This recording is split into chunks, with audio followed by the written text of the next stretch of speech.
I'm gonna show you some characters and you tell me if you know their names.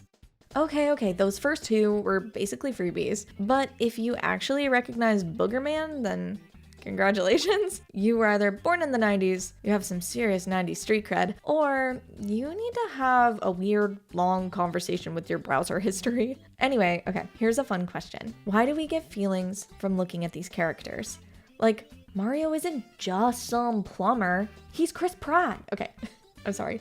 He's fun, nostalgia, getting mad when I can't get a freaking jump right, and that coin collecting sound just on repeat in my brain forever. These characters didn't just stumble into our hearts by accident, they were engineered to live in your head rent-free. Every single curve, every color choice, and every little bounce in their walk cycle were all calculated to make them instantly recognizable by everyone. Today, we're diving deep into the beautiful and weird world of video game mascot design, from the legends who shaped entire childhoods to the absolute train wrecks who just didn't. Now, the very first video game mascot wasn't a heroic plumber or a speedy hedgehog. It was literally just a yellow circle with a bite taken out of it. Pac-Man. Pac-Man was originally called Pac-Man, which comes from paku paku, the Japanese onomatopoeia for eating, but it was changed to avoid vandalism. Yeah, vandalism. Just change that P and puck to an F, and then let me know what you think every kid in North America would have scribbled on an arcade cabinet. The design was inspired by pizza with a slice missing, and then it went on to become one of the most recognizable designs of all time. Early arcade machines had the graphics capabilities of a fancy calculator. It was really hard to show detail.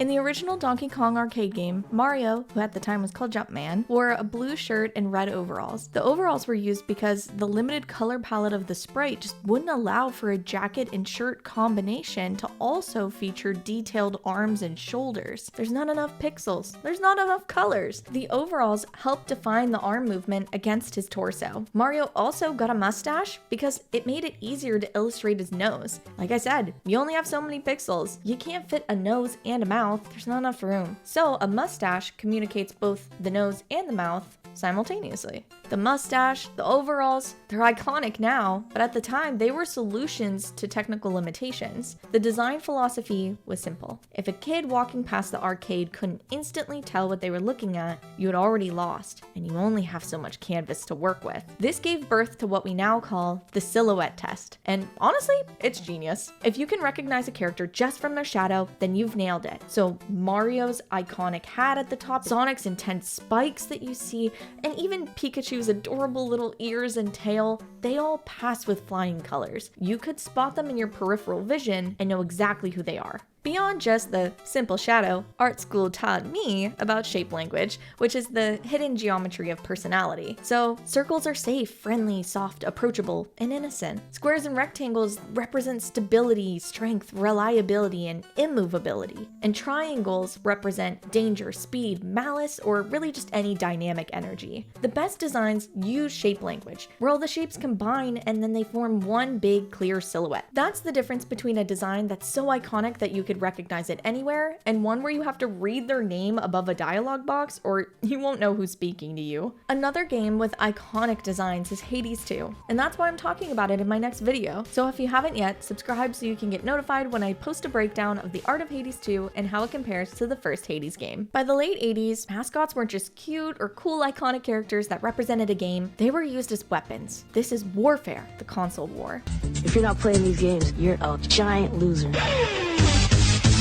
Nintendo had Mario, and Sega needed something that could stand against them. So they made Sonic the Hedgehog. Fast, cool, just a little too confident, like your weird friend who insists on wearing sunglasses indoors. Do you have one of those? They think they're celebrities. Anyway, this is where color becomes strategy. Mario's bright red color is full of energy, it feels friendly and cartoonish, kind of like he's saying, I promise I won't ruin your childhood. Back when we had hardware and sprite limitations, red was an ideal color to use because it had enough contrast to stand out against backgrounds. It also matched the red that Nintendo used in many of their logo rebrands throughout the years. Sonic's Electric Blue is rebellious and it has this calm and cool attitude. Sega wanted a character that could represent the brand and compete with Mario, so the Cobalt Blue from Sega's logo was the perfect color to stand up against Mario's red. And if you noticed, both of those are primary colors. They each use red and blue. Primary colors like red and blue are easy to print on lunchboxes, and they also appeal to the most primal parts of our brains that just crave RGB lighting. This is visual branding warfare.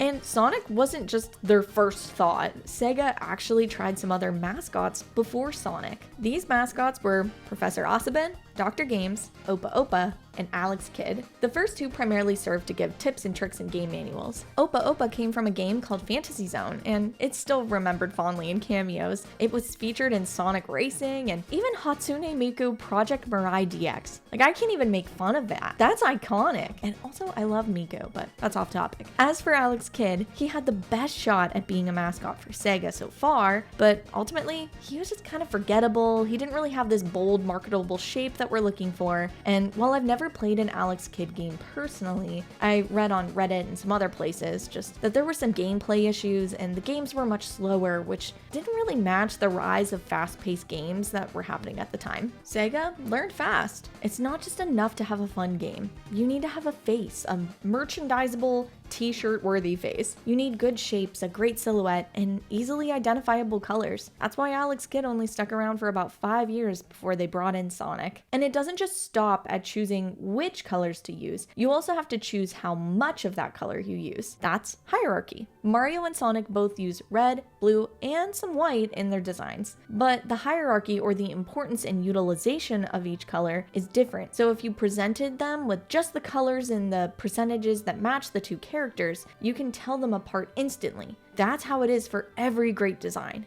You can see a color palette and instantly recognize the character based on which colors are used and how much of each color there is. Successful mascot design often relies on an extreme simplification and exaggeration to create a caricature that can be read quickly, even when it's shrunk down to a tiny little sprite or a logo. Mario's mustache and his hat dominate his face, which makes him instantly recognizable. Crash Bandicoot's giant grin and his wild eyes are the main feature, which makes him feel manic and hyperactive. This is called exaggeration or caricature. This is how designers intentionally warp reality to do all kinds of things, drawing your eye, storytelling, or even just making something look recognizable. I mean, just look at Pikachu. It's a cute little electric rodent, but its appeal isn't realism, it's the caricature. Artist Atsuko Nishida took the two most important features, Pikachu's adorable face and its electric power, and she exaggerated them. She gave Pikachu oversized ears and those bright red circular cheek pouches. And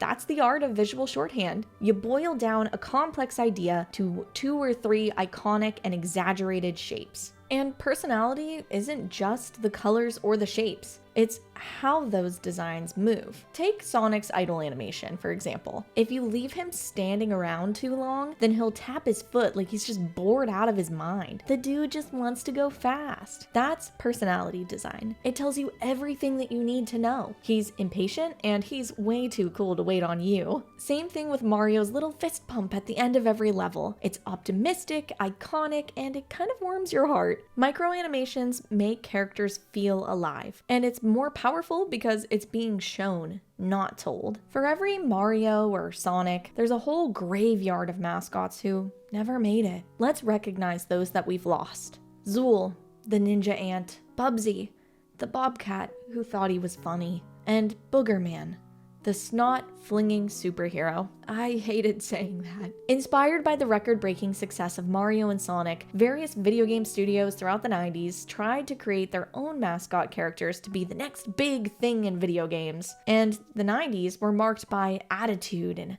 it's a reaction to that family-friendly purity of Mario and even Mickey Mouse from Disney. All of these failed mascots were often seen as a desperate attempt to manufacture coolness or edginess, and that kind of gimmickry just fails the silhouette and the soul test. Whether these mascots starred in platformers or they represented a console, they all had one thing in common. They failed spectacularly. The problem wasn't always the design, sometimes it was the context. Bubsy's whole personality was annoying dialogue and hyperkinetic, erratic movement. It was unlike Sonic's impatient foot tap, which actually shows personality. Bubsy had this frequent and unskippable yelp and inconsistent movement, which just broke the player's connection to him, and overall it proved that sometimes too much personality can be a repellent. Bonk was this cute little caveman. He was supposed to be the face of the TurboGrafx 16 console. The TurboGrafx 16 had a lot going for it, but it just never caught on in international markets. When the console flopped,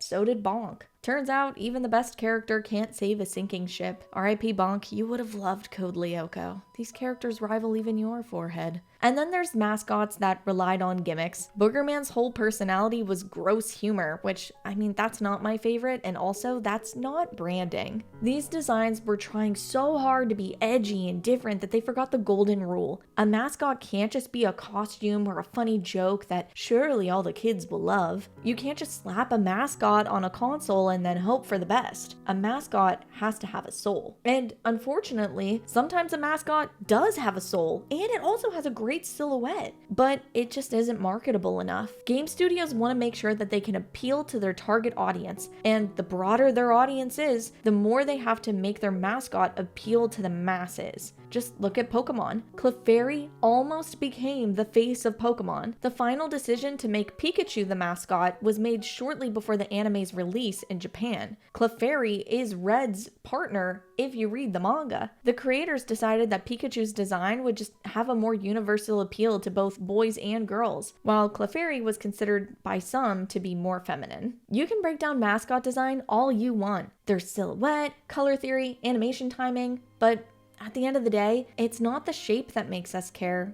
It's the memory. For a lot of people, their first gaming memory isn't even actually playing a game. It's walking into an arcade. There's the glow of the machines, the clink of quarters. It's sitting with a friend, a sibling, or a parent and watching them play, not really understanding how they knew which buttons to push or maybe even what the words on the screen said. Mascots were kind of our first parasocial relationship. They were colorful, consistent, and a little goofy. They were our friend on rainy days when our neighbors couldn't come out to play. They were the face behind some of our proudest high scores and the 3 letters that we got to choose for our spot on the leaderboard. It's no wonder why their faces stuck. And when you grow up with that, when your Saturday mornings were Mario cereal, Pokemon Welsh jars used as cups, and laughing along to Sonic cartoons, those characters stop being products. They become part of your personal history. And that's the thing about mascots. They're emotional mirrors. When you're a kid, they're your heroes. When you're a teen, they're,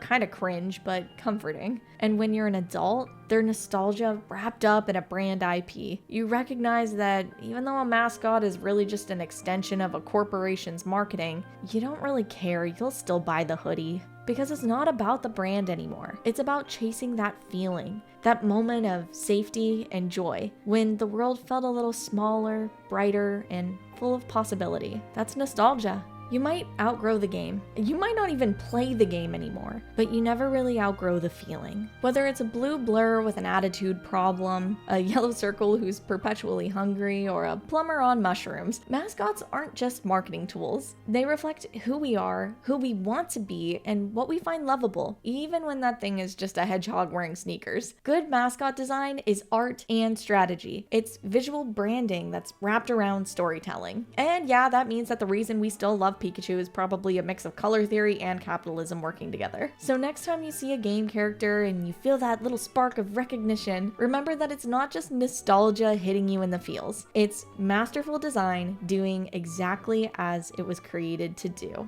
And also, if anyone ever tells you that Boogerman was underrated, please get them help. I think it's gross. If you enjoyed this video, then please like, subscribe, share, comment, all the things that YouTubers ask you to do. I'm just getting started here, and knowing that you like this kind of content will get me hyped to make more videos about art and games, which I hope to do.